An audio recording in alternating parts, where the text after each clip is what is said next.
I've had many very, very difficult audition experiences.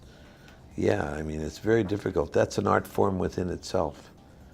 Auditioning is an art form, and you have to really understand it. But some people understand that so well that when they go to work in front of the camera and do the role, they can't do anything more than what they did in the audition. And then that becomes very, very, very difficult, because you have to, it's really, the audition is the first step. The implementation of the craft, the discipline, and the moments that you have to understand come with time, and so you should be growing.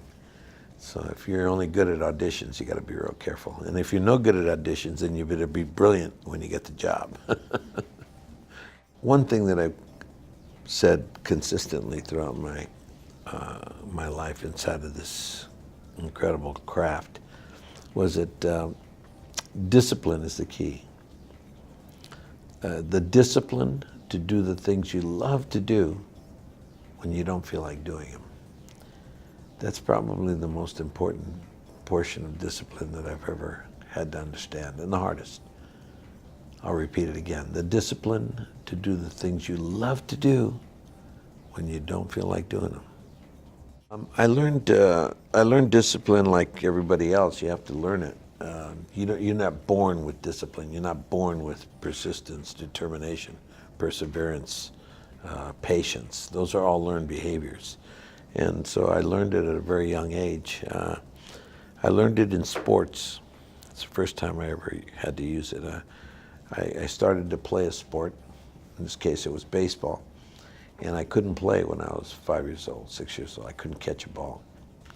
And then I started to play the game, and I disciplined myself to catch the ball every day, 7 days a week, as a young little boy. And then the discipline then ended up making me a very, very strong baseball player. By the time I was 14, I was very, very strong. I was one of the best ball players in the state of California, if not the best. And then I took that discipline and I moved it into theater and music and dancing. Yeah, I do play guitar, but that was me and my son. Both of us together played that song. He's the guitar player. He's been touching guitar for almost 30 years, every day. I have not been touching the guitar 30 years, every day. So what you hear is a really incredible unification of father and son. Beautiful. I mean, I love the guitar. I love the piano. I love music. I love music. This project came by way of John Sayles asking me if I'd help him produce it. And then I said, of course, I would be my honor to work with you, John, and help you in anything to do with your film. And so I said yes from the very beginning. And then he sent me the script. I read it and I said, excellent, John. This is one of the best scripts I've ever read. And then he said, how would you like to play Freddy Suarez? I said, it would be an honor, a real honor.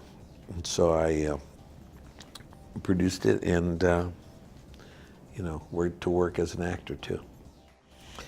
Probably play with my grandchildren. They're all girls, so I have a lot of fun. Yeah, Grandpa is in heaven. I didn't go to Halloween with them. I went with them, but then my in-laws were there, so I took the in-laws to eat dinner while the kids went out to go trick-or-treating, and then we all met at the end when they were done, and we all celebrated at the house.